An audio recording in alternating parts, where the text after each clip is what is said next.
The tragedy at the Cuscatlán Stadium in El Salvador shocked the world of football.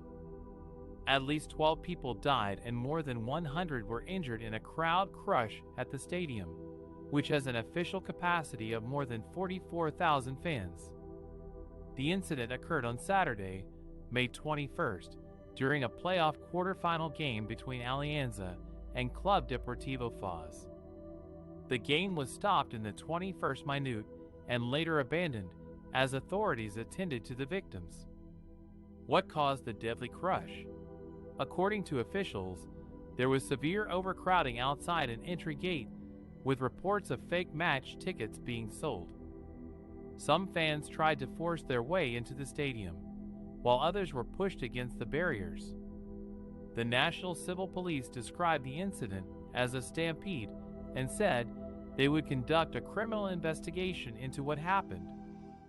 The president of El Salvador, Nayib Bukele, expressed his condolences to the families and friends of the victims and promised a thorough investigation. He said everyone involved would be investigated: teams, managers, stadium, ticket office, league, federation, etc. He also said whoever the culprits were, they would not go unpunished. The health minister of El Salvador, Francisco Olabi, said that about 500 people had been given medical treatment at the stadium, with around 100 of them transferred to nearby hospitals. He said that most of those injured were in a stable condition and that there had been no reports of deaths from hospitals. He said that men, women, and children were among the injured. The Salvadoran Football Federation said they deeply regretted the events and expressed solidarity with the relatives of those affected and deceased. They also said they would request a report on the incident and suspend the tournament until further notice.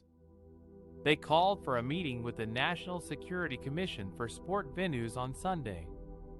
The tragedy at the Cuscatlán Stadium was one of the worst in football history.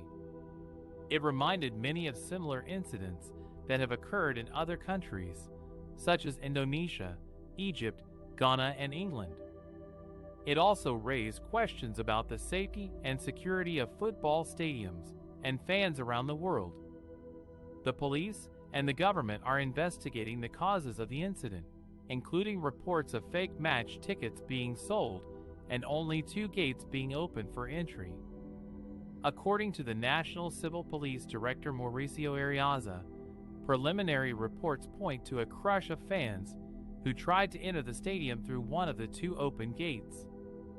He said that everyone involved in the event would be investigated, including teams, managers, stadium, box office, league, and federation. He also promised that whoever the culprits are, they will not go unpunished.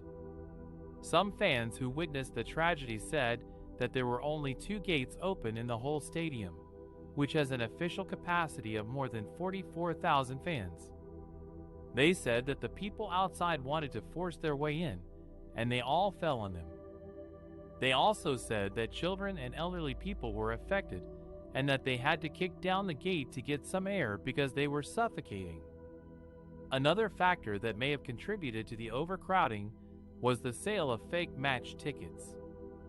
Officials said they would investigate reports of counterfeit tickets being sold to fans who wanted to watch the playoff quarterfinal game between Alianza FC and Club Deportivo Foz.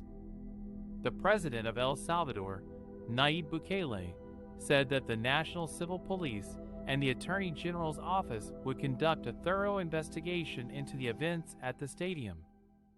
He also expressed his condolences and solidarity with the families and friends of the victims. The Salvadoran Football Federation said it deeply regretted the events that occurred at the Cuscatlán Stadium and suspended the tournament after Saturday's events.